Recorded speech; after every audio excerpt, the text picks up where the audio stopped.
বাবাকে একটু এগিয়ে দিয়ে আসি, চলো।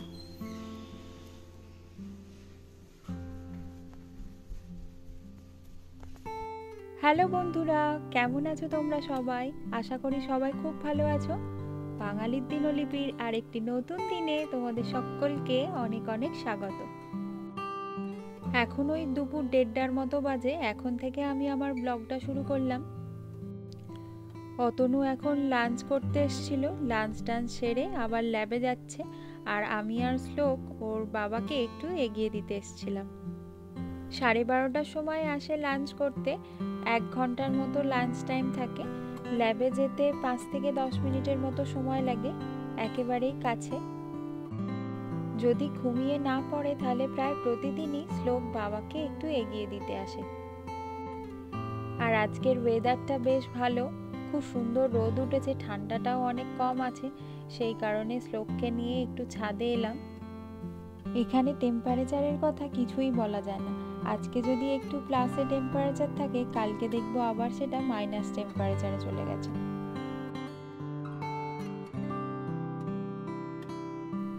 আমাদের ঘরের সামনে এই ছাদটা আছে বলে খুব সুবিধা হয়েছে, জানেন তো।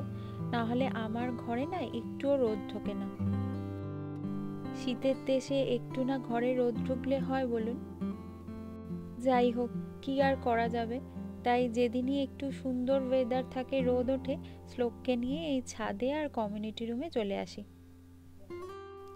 আমি বসে থাকি আর ও একটু দৌড়োদৌড়ি করে খেলাধুলা করে নেয়।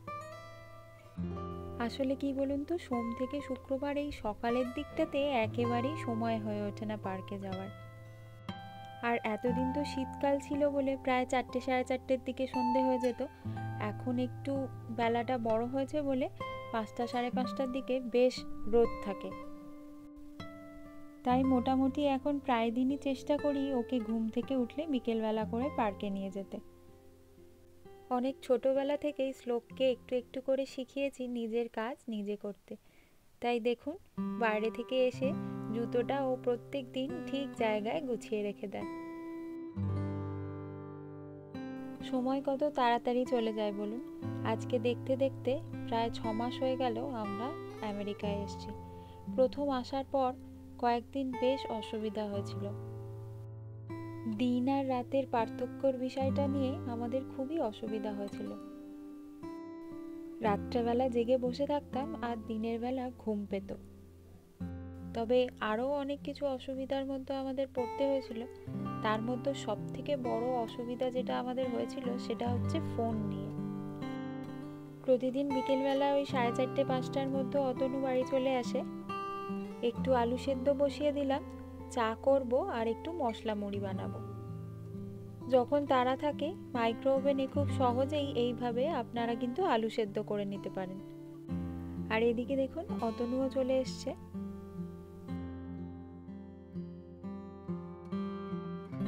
চলুন, চা করতে করতে আপনাদের সাথে বাকি গল্পটা সেরে ফেলি। একটা নতুন জায়গায় আসার পর সব থেকে গুরুত্বপূর্ণ বিষয় হচ্ছে ফোন নাম্বার। এই ফোন নাম্বার না হলে কিন্তু আপনি কিছুই করতে পারবেন না। তাই আমেরিকায় আসার পরে প্রথমেই আমরা AT&T থেকে একটা সিম কার্ড নিই। সিমটা যখন আমাদের ফোনে লাগিয়েছিলাম তখন দেখছিলাম সিমটা অ্যাক্টিভেট হচ্ছে না।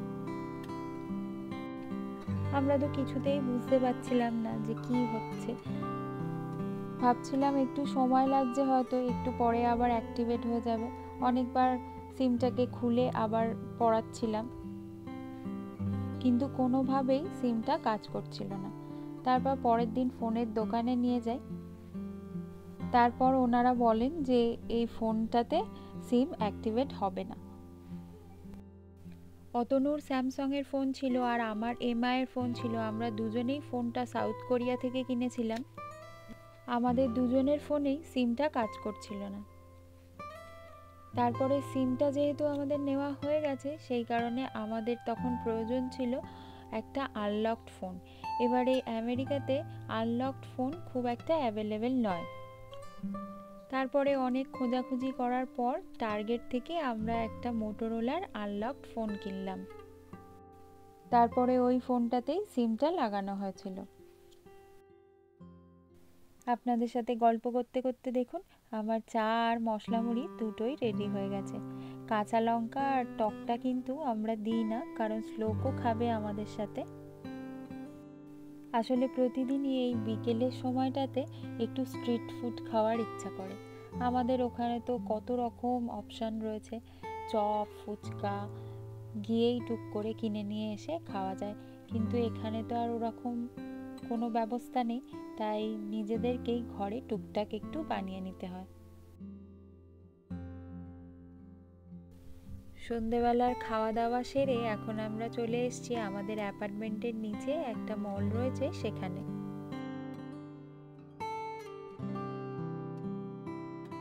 এই দেখুন কি দেখতে পেলাম। আমেরিকায় আসার পর আমি এই প্রথম এখানে পেঁপে দেখতে পেলাম। ইন্ডিয়ান স্টোরে পেঁপে পাওয়া যায় শুনেছি, তবে একবারও দেখিনি। তবে পেঁপেগুলো দেখে মনে হচ্ছে সবগুলোই মনে হয় পাকা পেঁপে। পেঁপের উপরে রাখা আছে দেখুন হলুদ রঙের ড্রাগন ফ্রুটস। আমি এই প্রথমবার হলুদ রঙের ড্রাগন ফ্রুটস দেখলাম। এটা আবার কি দেখুন, একটা নতুন ধরনের জিনিস দেখলাম, আগে কোনোদিন দেখিনি। এর নাম আবার লেখা ছিল টোমাটিলোস।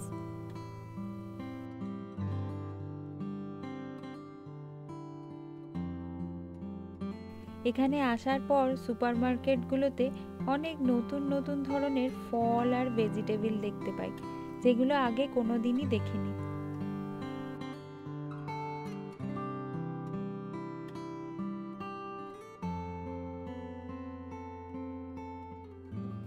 আমেরিকান মলগুলিতে চেনা সবজির মধ্যে এই ধরুন জুকিনি, বেগুন, ফুলকপি, গাজর, ক্যাপসিকাম ছাড়া বাদবাকি সবই অচেনা সবজি পাওয়া যায়।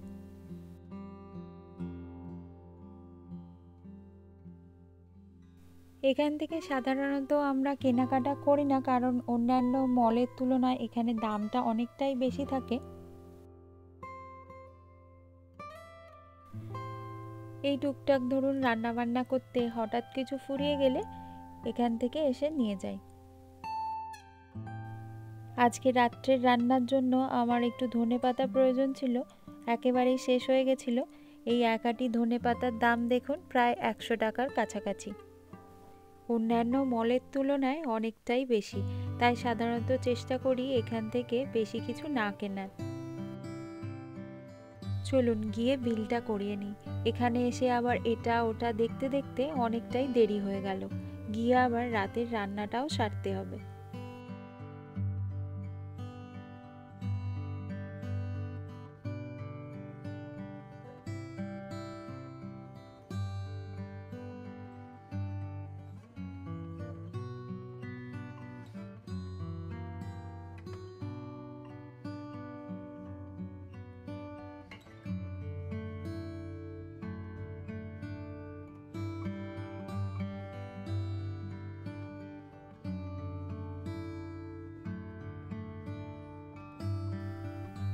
নটা 20 মতো বেজে গেছে। চলুন এবারে রাতের রান্নাটা সেরে নিই। আজকে বানাবো পনির দিয়ে কাবলি ছোলার ঘুগনি আর পরোটা। প্রথমে কড়াই আর আলুটাকে প্রেসার কুকারে সেদ্ধ করে নিয়েছি। এবারে পনিরগুলোকে একটু হালকা করে ভেজে নেব।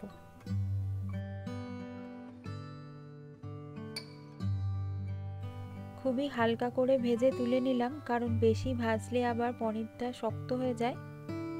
এরপর কড়াইতে আর একটু তেল দিয়ে ফোড়নের জন্য দিলাম গোটা জিরে, তেজপাতা, শুকনো লঙ্কা। এরপর আমি দিয়ে দিলাম পেঁয়াজটা। পেঁয়াজটা একটু ভাজা ভাজা হয়ে এলে আমি দিয়ে দেব টমেটো কুচি।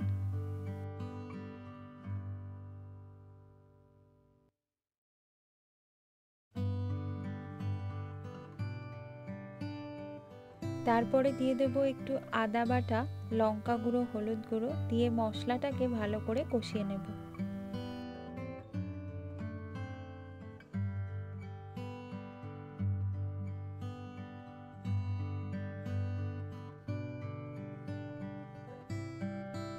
সামান্য পরিমাণে একটু জলও দিয়ে দিয়েছি। এবারে আমার মশলাটা ভালোভাবে কষানো হয়ে গেলে আগে থেকে সিদ্ধ করে রাখা আলু আর কড়াইটাও এর মধ্যে অ্যাড করে দেব।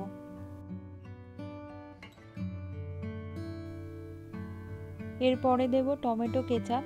ঘুগনিতে একটু টমেটো কেচাপ দিয়ে দেখবেন এর স্বাদটা কিন্তু একটা অন্য মাত্রা এনে দেয়।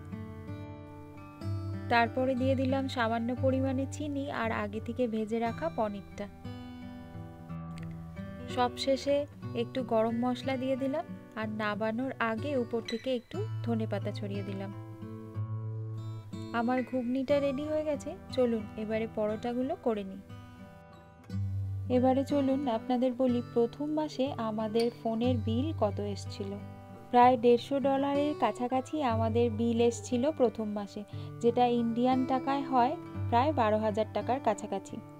আমাদের কোনো ধারণাই ছিল না যে এত টাকা ফোনের বিল আসতে পারে। আমরা তো খুবই অবাক হয়ে গেছিলাম যে একটা ফোনের বিল যদি 12,000 টাকা আসে তাহলে দুটো ফোনের বিল আসবে মাসে 24,000 টাকা। তারপরে কিছু বন্ধু বান্ধবদের কাছ থেকে জানতে পারি যে এখানে অনেক রকমের প্ল্যান রয়েছে, সেই সমস্ত প্ল্যানগুলো নিলে বিলটা অনেকটাই কম হবে। এখন আমাদের মান্থলি ফোন বিল রিচার্জ করতে হয় $50 মতো। আজকের ভিডিওটা এখানেই শেষ করলাম। আশা করি আপনাদের ভালো লেগেছে। ভালো লাগলে ভিডিওটিকে লাইক করে চ্যানেলটিকে সাবস্ক্রাইব করে আমার পাশে থাকার অনুরোধ রইল। সবাই ভালো থাকবেন, সুস্থ থাকবেন, নিজে